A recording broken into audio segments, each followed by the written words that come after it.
win nights was not pretty, but we will get into it. It's a win. A win is a win. Welcome back to Charge On. As always, I'm your host, Sean Green. I'm joined by Nick Geddes and Rob Husby. We're recording this the night of the game, night after the game. A lot to get into, a lot to discuss, a lot ahead for UCF to be excited, but a lot that we need to cover in this UCF versus Georgia Tech game. Nick, how are you doing tonight? Did you enjoy the game? And just give your initial first thoughts into this pretty brutal game, to be honest. Yeah, objectively speaking, and good evening to both of y'all, by the way. Yeah. But objectively speaking, not the most, let's say, flattering game, I guess is the word I'll go with, for lack of a better term. They're not the most flattering, flashy game for UCF. But you know what? Wins come in all shapes and sizes. The last thing I'm worrying about right now is the rankings, the polls, or anything like that. So at this point, I don't care how they come. Before you get into conference play, I just want to go out of this 3-1, and UCF has done that. Probably should be 4-0, but you are what your record says you are. You're 3-1, and in this game, a lot of things went against UCF's way, especially on offense, which I know we're going to get into here in a little bit. But I guess it's a sign of a team that is able to still overcome that, right, and pull out a 3-touchdown victory. So you take them. You take those wins. Yeah, W's a W. Rob, you watched the game. What are your initial thoughts? Obviously, we're going to get into it heavily, talking about this offense, this defense. But what were your initial thoughts playing a Georgia Tech team that we discussed on the last pod has really had nothing to lose? I mean, a head coach that most likely is going to be fired in the next coming weeks, a team that has struggled heavily, especially in the last however many games. So what were your thoughts on this 27-10 victory? Yeah, I think, again, good evening to you both. As we get another dub to the column for this season. No, I think everything is kind of mixed feeling, I guess you would say. Like, there's a lot of positives to take away, obviously. I mean, obviously it's a win. That's great. We're feeling a little bit confident. But, I don't know, heading into next week against SMU, I mean, there's still glaring issues, I think, that need to be addressed. And I don't know if those are going to get fixed overnight or in a week. I don't think they will. This is going to be something I think we'll get into it, but I think it's going to be something we're going to see all season long, and maybe that's not great. But as of right now, listen, they got the W. That's what matters. Like Nick said, they kind of come any which way they will, and they did. It came in the way of our defense holding up and getting just enough points on the board to win. So we'll take it. Yeah, we'll take it. And listen, if you know anything about this podcast up to this point, we do not mind saying how we feel. We are UCF fans, but we will talk bad about the team when we want to. So, as many of you fans talk badly on Twitter, we will talk about it on this podcast. There are many negatives to take from this game, so many positives from the last game against FAU, many negatives in this game. You can't deny it. I think this is the first time. We're through 4 weeks, gentlemen. We're through 4 weeks of play. And I think we can all agree, I think we have a pretty good grasp of what this UCF team is. Do we love this UCF team right now? I think if I were to give this team a ranking, I'd rank them a 7 out of 10. I think they could be one of the best teams in the country, but they don't play like it. You know, I think I told Rob before we started, this game reminded me of Louisville. Was Louisville 2.0. The only difference in this game is Georgia Tech made mistakes, whereas Louisville did not. That's the only difference. If Georgia Tech scores in the red zone, and we were talking about they were 0-5 in the red zone. If Georgia Tech puts up the field goals and maybe puts in one touchdown, this game's completely different. Completely different. Now, we can go in and say, oh, well, if we didn't fumble the ball in the end zone off the fumble, and, that was a touchdown. Oh, we could have. I'm just saying strictly from Georgia Tech's standpoint, they moved the ball on us all day long. They were just not successful in the red zone. I think that is what kind of scares a common UCF fan. Now, we'll get into the defense. I think the defense played, though they gave up 438 yards, they didn't allow points in the red zone, so those are positives. But they moved the ball all over us for a team that has struggled to move the ball on their past opponents of the last 3 weeks. So what is kind of your takeaway on that sense, and what was your overall processing of this team after this week against Georgia Tech? Yeah, look, I mean, you said that we should have a good grasp of what this team is. I really don't, especially offensively. I don't know what their identity is. I think they know how they want to play. They just haven't shown me that for long stretches of the season so far. Like I don't know what they are. I mean, the reality is you take the win any way you get it, that's great. But under 50 passing yards at home against Georgia Tech, I'm going to say that again. Under 50 passing yards at home against Georgia Tech. My brain can't even process that. I can't function knowing that that's what they did tonight. You're not going to win many football games when you do that. And this is now two games, a 50% shot. I have no idea what team I'm going to see on a week-to-week basis. That scares me as somebody who watches this team. That scares me that I don't know which team I'm getting offensively week to week. It doesn't look the same ever. I never know who's going to be involved, who's not going to be involved, who's going to be showing up, who's going to be missing. I don't know in this offense. And the offense I don't think was great last year. And I know the numbers so far through 4 games say that they've taken improvements in the offense. But I got to tell you, it doesn't seem like it. Does it to any of y'all? It doesn't to me. I don't know. And again, John Rice Plumlee, he wasn't asked to do much in this game, but another night where he's under 50% passing, I believe. Just at 50, not creating much there. Yeah, not creating much there through the air. And I understand there's a talent difference between FAU and Georgia Tech. I get that. But why is it 6 days later it's so shockingly bad like that? That's something that I just can't wrap my head around right now. And I think that's what we were talking about, right? And that's kind of the question mark where we were all praising the play calls against FAU. And when I was watching it, I'm like, I'm like, it's not the quality of opponent, okay? Like, I don't want to say, it's Georgia Tech. No, I mean, the play calls against FAU were completely different. Now, some people, and I think all people, say, well, listen, Georgia Tech has proven that they cannot stop the run. That has been proven over the last 3 weeks. Teams run all over Georgia Tech.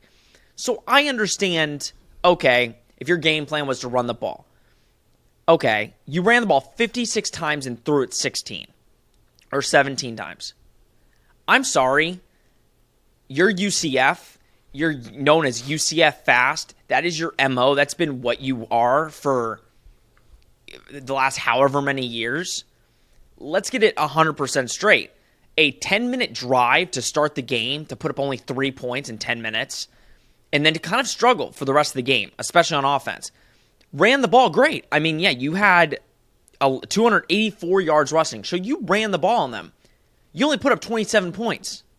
And most of that came from Georgia Tech's mistakes, the blocked punt. That was probably the biggest play of this game to make it 13-7 going into half. And they missed 2 field goals in the first half. Rob, that's, I think, what's rushing-wise, right? Let's look at rushing specifically on the offense. We'll go into the passing and stuff because, 49 yards. Nick said it.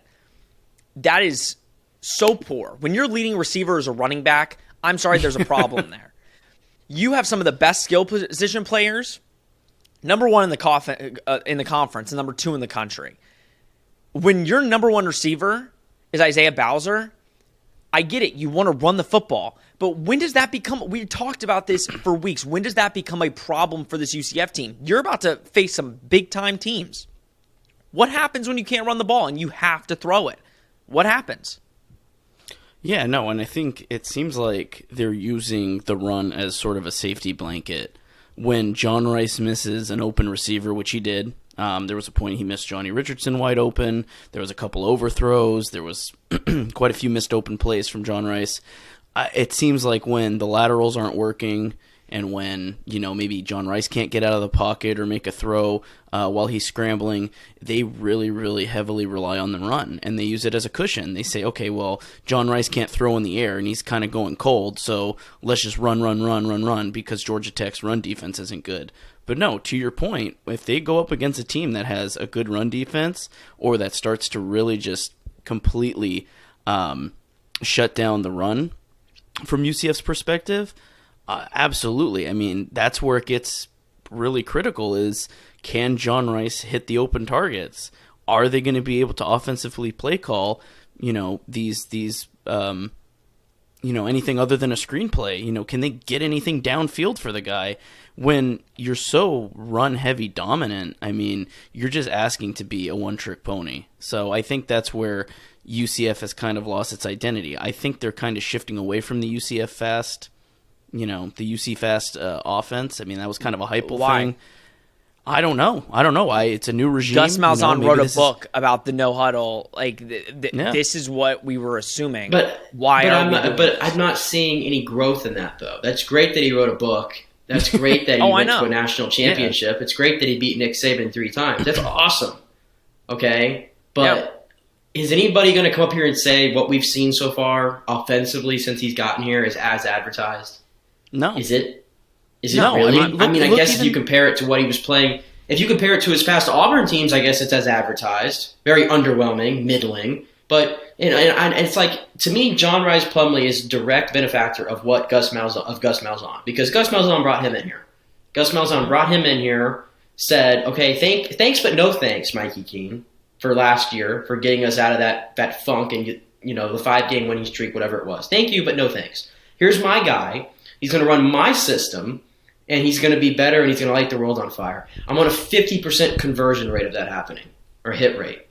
That's not good enough, man. It's just not good enough. So, I mean, I look at Gus Malzahn, too. There's got to be something going differently in this offense right now. Because once we get into play, I mean, next week is SMU, right? Yeah. This is not going to fly against SMU. There's no way.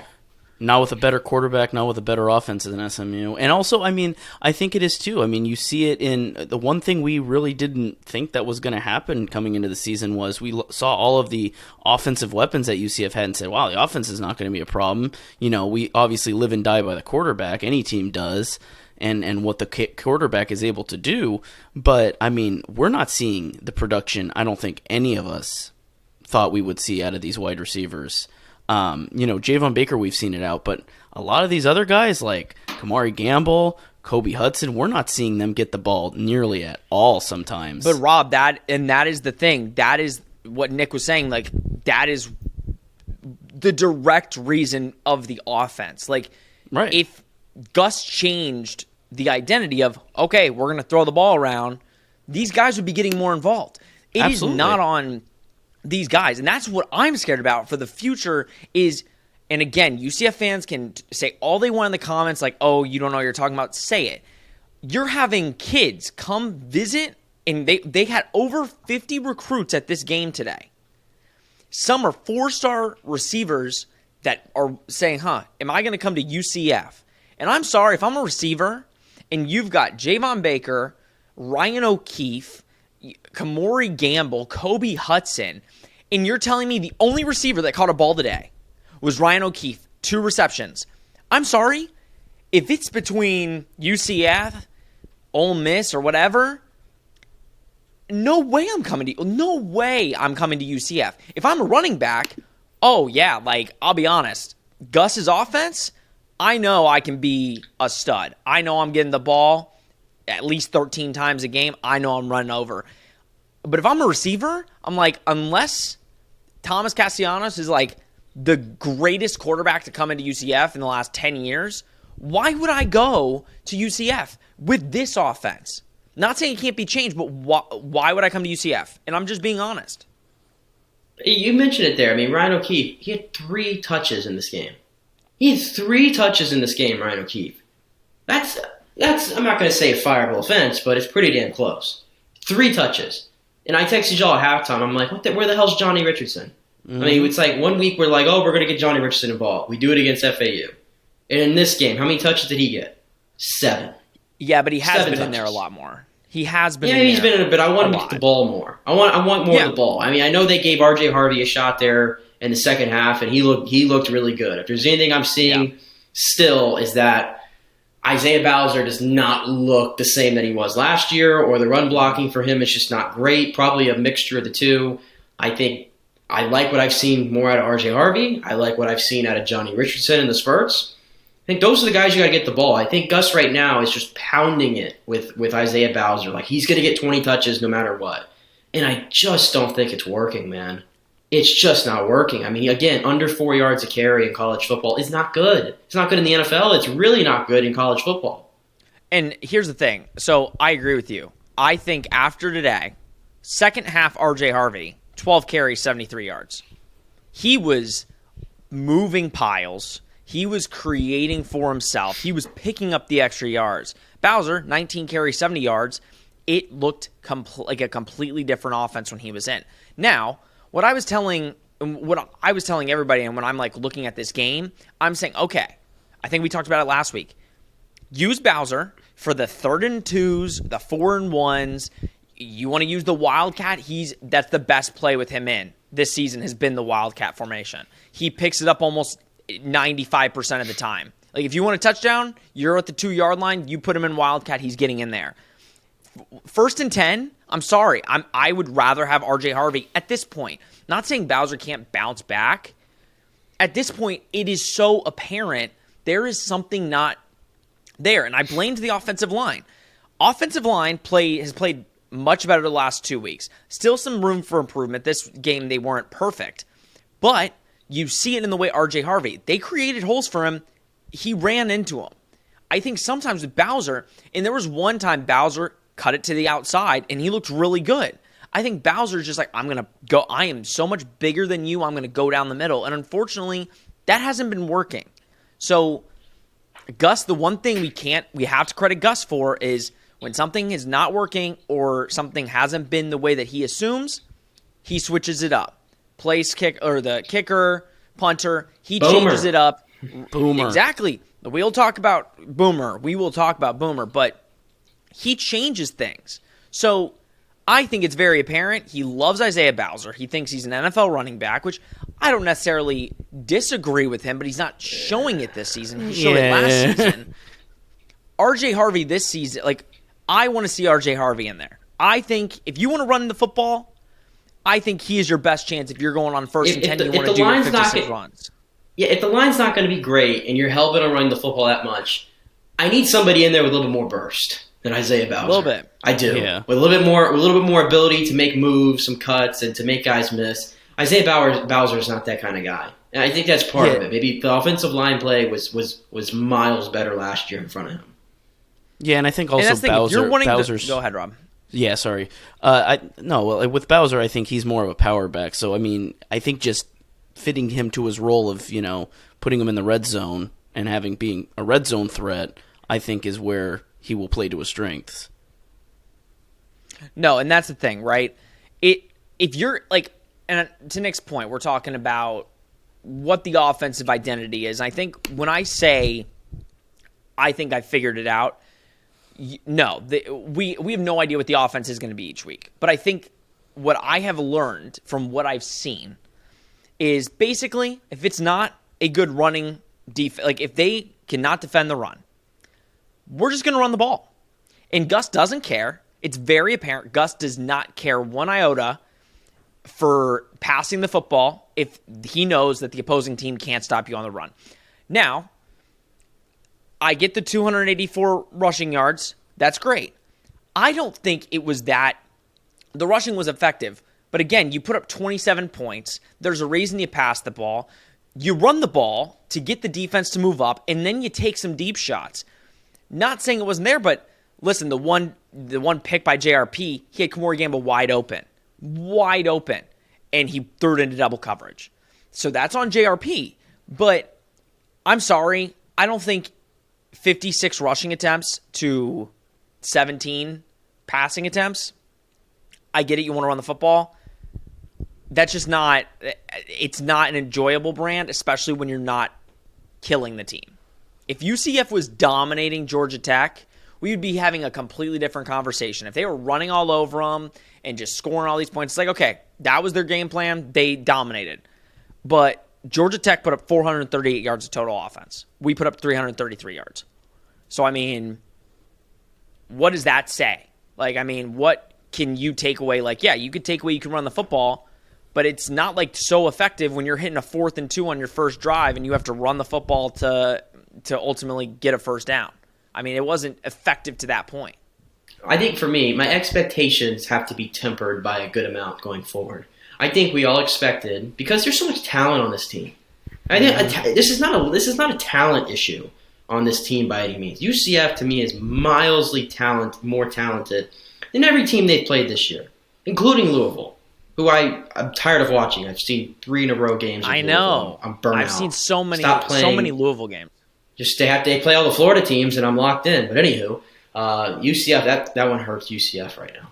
But they've been more talented than all those teams. It's not a talent issue, but for us to think that these are the UCF teams of a couple years ago or whatever, that we could just walk in, especially at home, and dominate and move on, you can't do it anymore. You just can't do it anymore. It's going to be a fight in every single game they play. Every single game, including the ones on the road, because like a trap game, a tricky game like East Carolina, that's a hard place to play. I bet you that one's going to trip up UCF as well, right? I mean, last year they lost against Navy, right? Remember they lost against Navy on the road. I mean, that's just kind of, I think we just have to acknowledge just where the program is. Not that it's in a bad shape or anything like that. Just temper expectations a little bit is at least what I'm doing based on what I've seen through 4 games. Yeah, and I think, again, we'd be having so many different conversations right now if it was a blowout. And, again, I don't want to say, like, oh, we're just being negative because it was 27-10. We talk about what's put on the field. And no, you don't apologize for the victories. No, and that's the thing. They got the W. That's what's most important. If UCF lost this game, we'd be saying the same things is the reason that they lost. But you're going to play SMU next week. Like, yeah, it's at home, but I'm sorry. I think we can all agree Tanner Mordecai is more accurate than any quarterback that we played this season. And not saying, listen, we're going to give defense a lot of praise. Even though, again, 438 yards, I think the story of this year's defense is they give up a lot of yards, but they stop teams in the red zone. It's almost like the New England Patriots. Just saying. But with a quarterback like Tanner Mordecai, I'm sorry. If they go next week and they just throw the ball all over the field and they get in the red zone, I think they're putting it in the end zone. He's not going to be missing balls over receivers' heads or throwing it out of bounds. He's going to be hitting balls right in the hands of the receivers. And that's going to make it an interesting game because then it's up to UCF. And we're going to talk about SMU later. I mean, we don't want to get too far into it, but it's hard not to be like, you're facing some real teams coming up. And I'm sorry, my confidence level for us at this moment against those teams is very low. Not in the sense that I don't think we can do it, but Georgia Tech struggled heavily this season and didn't really do much on offense. And that's just a fact. But let's go into defense for a little bit because, again, defense saved the team. I think the defense is a top 20 defense in the country. Not so much in total yards. I think that's the one thing, Rob, that we can say, like, listen, they give up a lot of yards. But as you told me, yards doesn't win you football games. It's ultimately how many points you score. So what do you like about this defense? I think they've just proven to us week after week. I think it's a constant thing on this podcast is, we love the defense because they're winning the football games for us, ultimately. Yeah, I mean, if UCF has an identity right now, it's falling back on their defense and having their defense bail them out every time. I mean, again, like you said, we allowed a lot of offense, a lot of yardage, but it's that mentality again that I've talked about, throughout this season so far. Bend, don't break. They're bending to the yardage. They're giving up a lot of yardage, but they're not breaking. They're not allowing the red zone threat. I mean, again, 0-5 in the red zone. Like, yeah, Jeff Sims is like kind of inaccurate and historically has been inaccurate, but the UCF's defense has been phenomenal. Again, block, punt, return. could have had a fumble recovery that got swatted away at the 1 and ended up turning into a touchback and a turnover. But I think UCF's defense has been great at getting turnovers. It's been great at getting, and I think what really we've been really good at is the red zone coverage. Is just, these teams can throw all over you, run all over you, get down to the 10-yard line, get down to the 5-yard line, get down to, first and goal, and they'll force them into a 3-and-out. I mean, it's very, very impressive.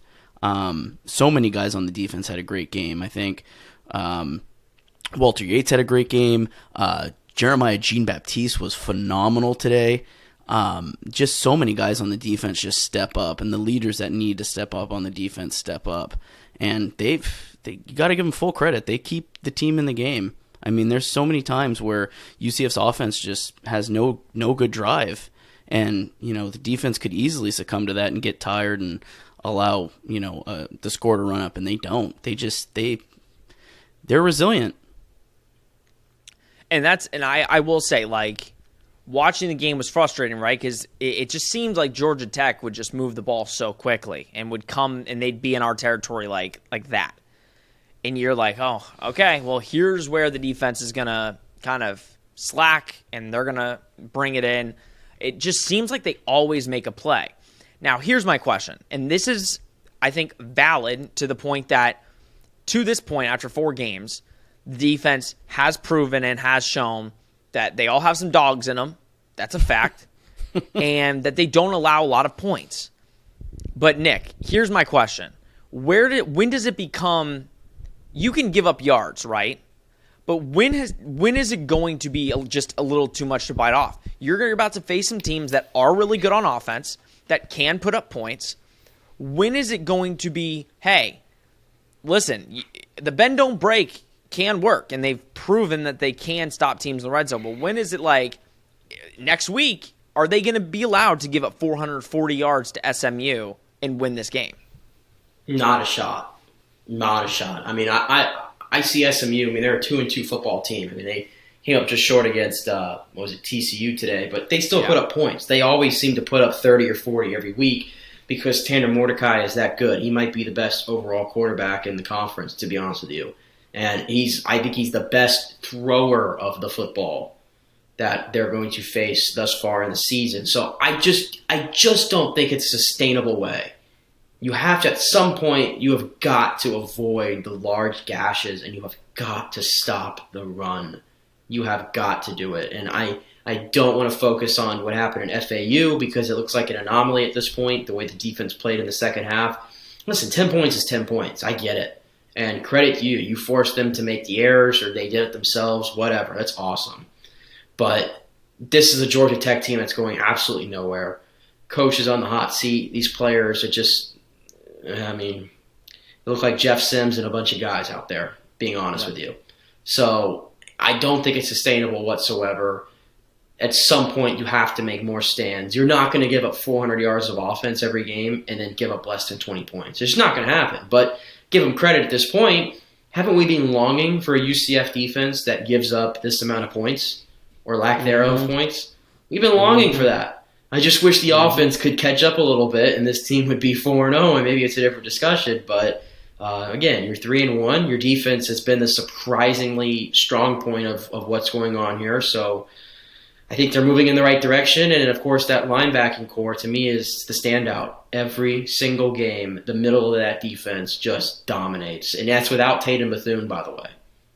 Which is, coming into the season, that was kind of the biggest question mark. And Travis Williams would have been the first to tell you, was like, what are we going to get out of our linebackers? Because, like losing Tatum Bethune was huge. I mean, he was the best defender on that defense. And they have, not surprisingly, but kind of like, wow, like they are playing crazy good with just the speed. They get to the quarterback. They're good in the middle of the field. The only negative of the defense, this game specifically, was, the secondary. There was a lot of 50-50 balls that Georgia Tech caught. That was kind of the, big negative. But, I mean, again, at the end of the day, they stopped them when it mattered. And, we've always wanted a defense like this. they're a top 20 defense in the country right now. And I think let's look at FSU. FSU played Louisville, right? Gave up 31 points. I mean, yes, they won. Like, they beat Louisville. We didn't. But looking back at that game, I think a lot of people will be surprised. Like, Syracuse blew the doors off of them. But I think looking back at that game now, you're like, listen, this UCF defense held them to 20 points. USF couldn't keep, like, 40, gave it 41. I mean, so Louisville has proven against bad defenses, they can put up points. Against good defenses, I think UCF proved, like, listen, even though they didn't win the game, that was more of an offensive issue. UCF kind of stood out and showed what they could be. But I agree with Nick. 438 yards to Georgia Tech. I'm scared for next week. There's no question. I am scared because I think Tanner Mordecai will throw the ball around, and it's going to come. I don't have enough trust in this offense to put up 34 points to match SMU. I just don't. And I don't think I'm crazy for thinking that. Yeah, and I think, like you said, Sean, there was a lot of 50-50 balls. Most of the time Georgia Tech was able to win those duels. But also the defense was set up in such a scheme that it seemed like they were trying to take away the big plays, which they did. They didn't allow a lot of big yardage plays. I think we talked about this earlier today while we were watching the game. They didn't allow a lot of big plays, but instead, you're seeing a lot of these screen plays, a lot of these plays up the middle, a lot of these runs where UCF was giving up 8, 9, 10 yards a carry, 10 yards a throw, and that was good for first down. So that's where all the yardage came from. It wasn't from big plays. It was just from letting those little plays in because, they're playing so far up on them. But I think, too, there is a lot of positive from this defense. And we saw a stat earlier ESPN had on the broadcast. Sean, I don't know if you have the specific stat because I just saw it momentarily on the broadcast today. But it compared the last 3 seasons of UCF's defense and where they ranked nationally. I think 2020 was the first year they looked at, and it was something like 170th in the country.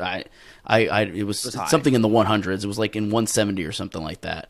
2021, it goes down to like 97, 95, something like that. This season, I believe it was 13th, I want to say, is 19th. What we saw.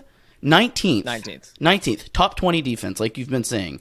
I mean, That is such a culture shift from where Randy Shannon had the defense to what Travis Williams has the defense right now. So, yes, they are allowing a lot of yardage, and they're going to get a real test against Tanner Mordecai and SMU next week.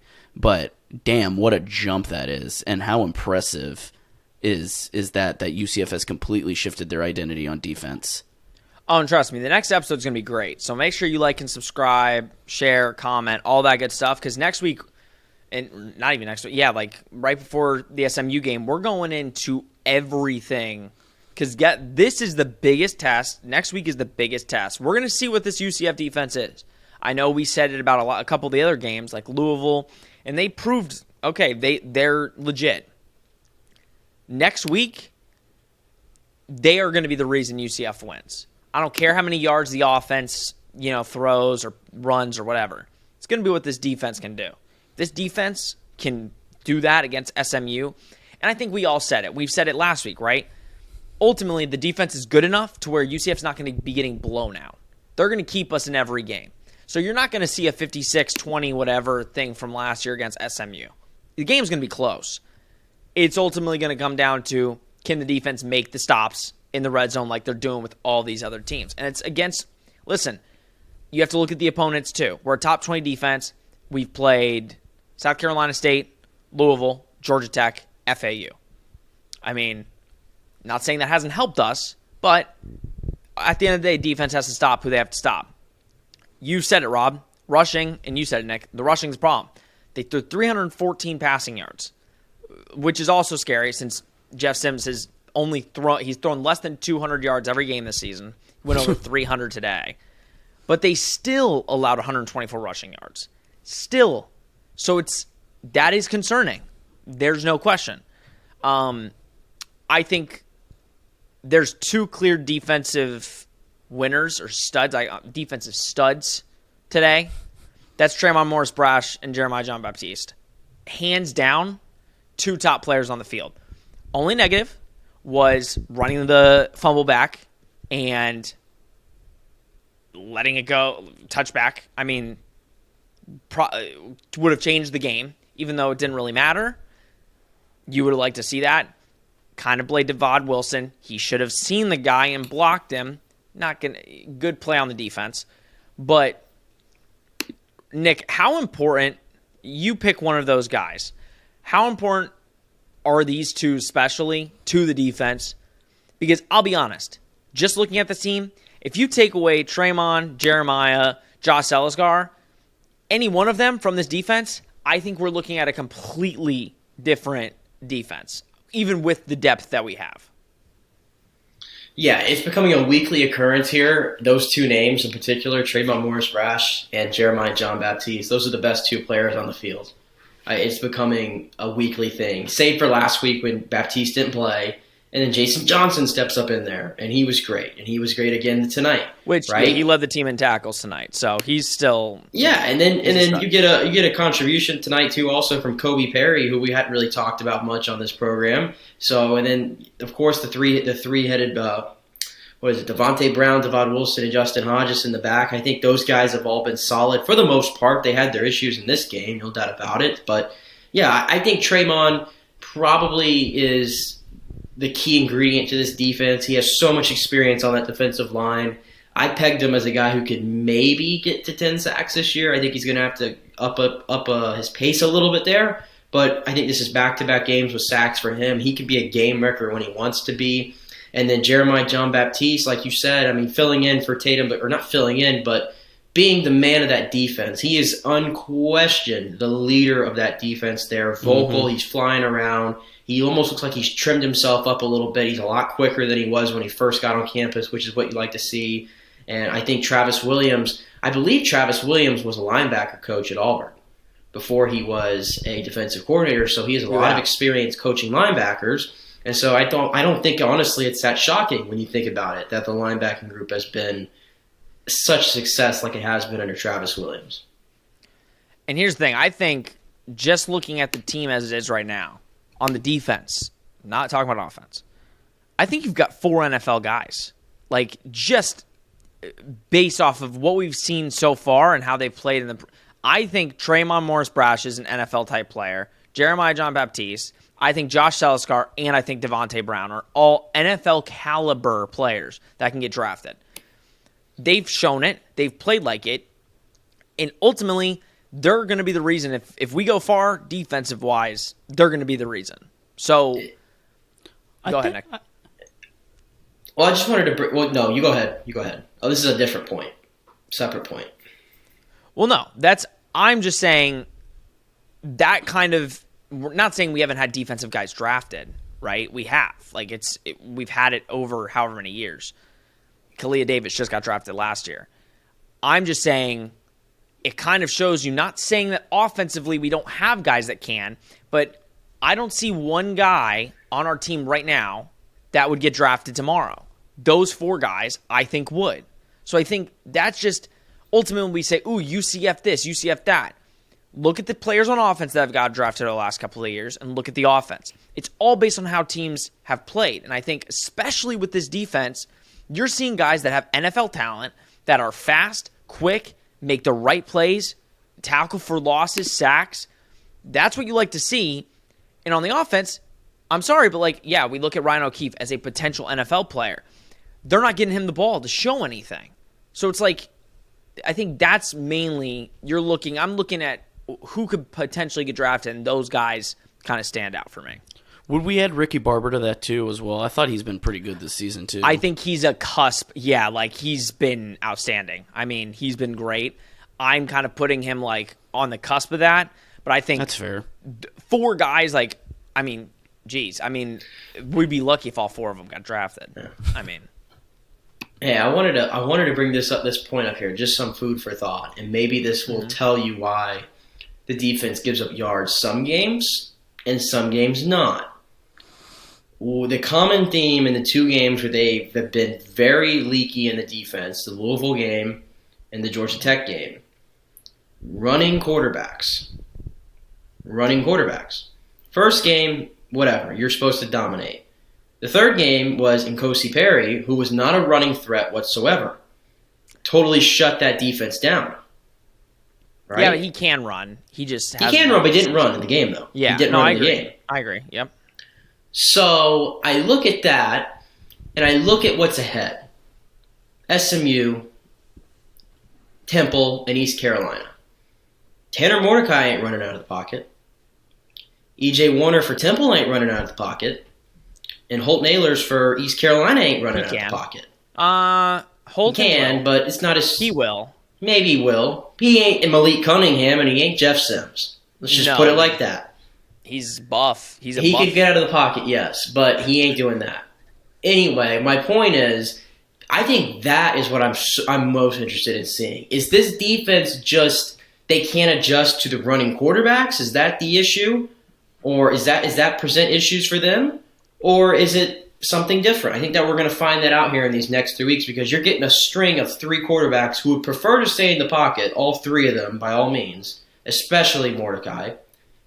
Yeah. I want to see how this defense fares against those because when they've gone up against running quarterbacks this year, that's when we've come back on here and said, oh my gosh, they've given up 1,000,000 yards, right? So, yeah, I don't know, just some food for thought there, just trying to read into things here.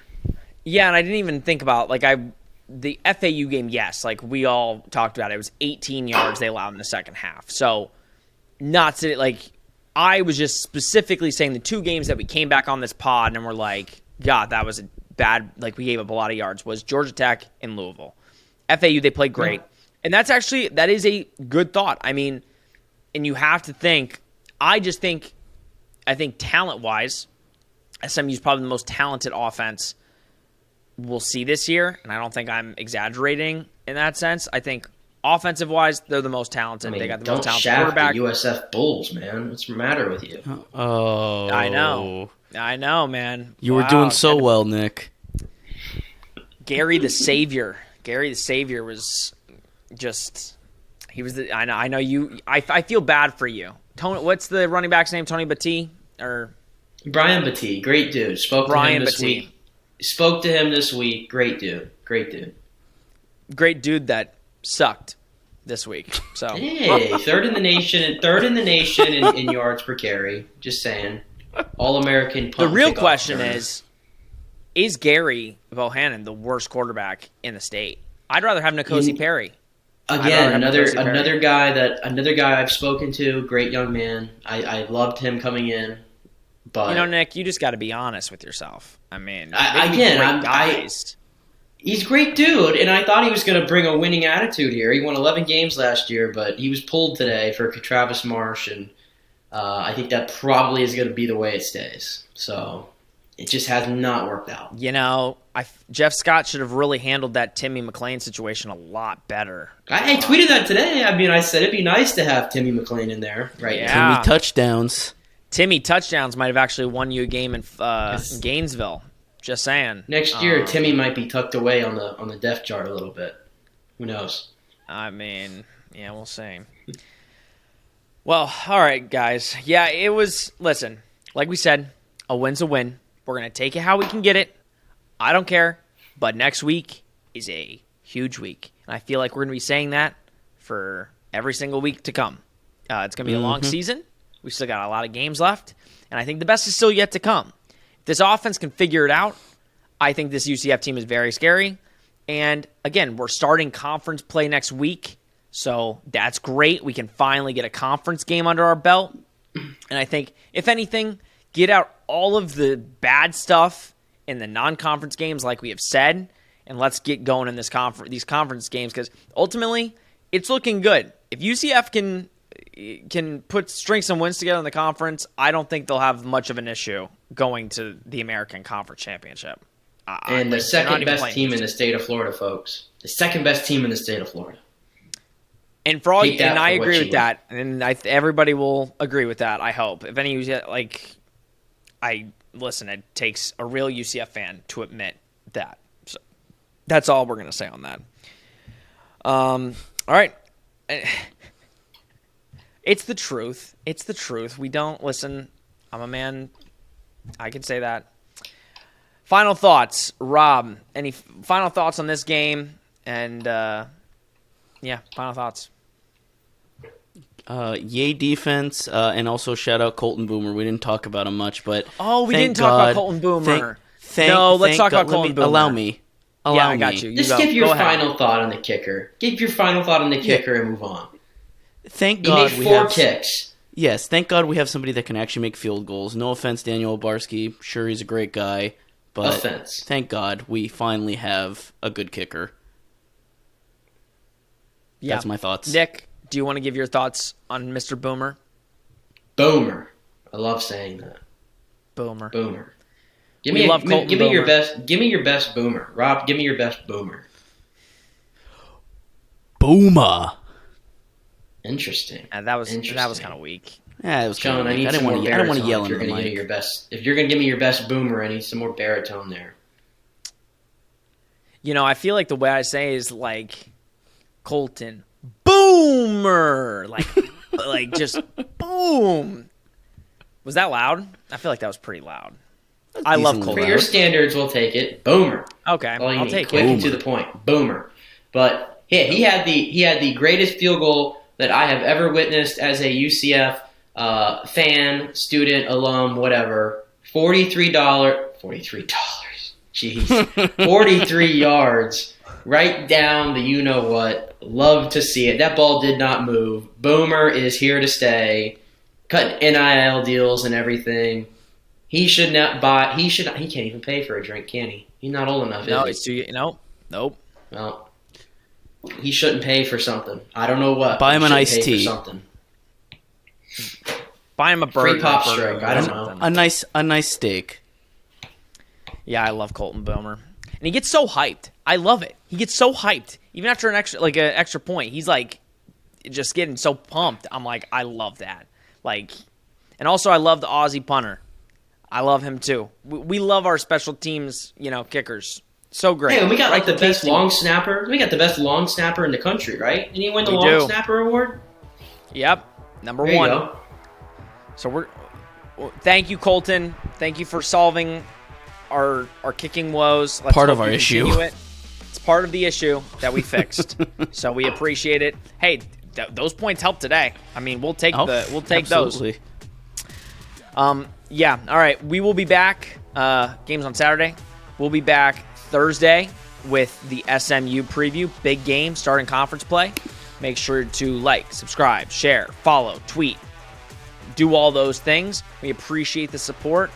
And yes, UCF beats Georgia Tech 27-10, and we'll be starting conference play next week. Big game against SMU. All right. That is it for Charge On. Go Knights. Charge On. We will see you on Thursday.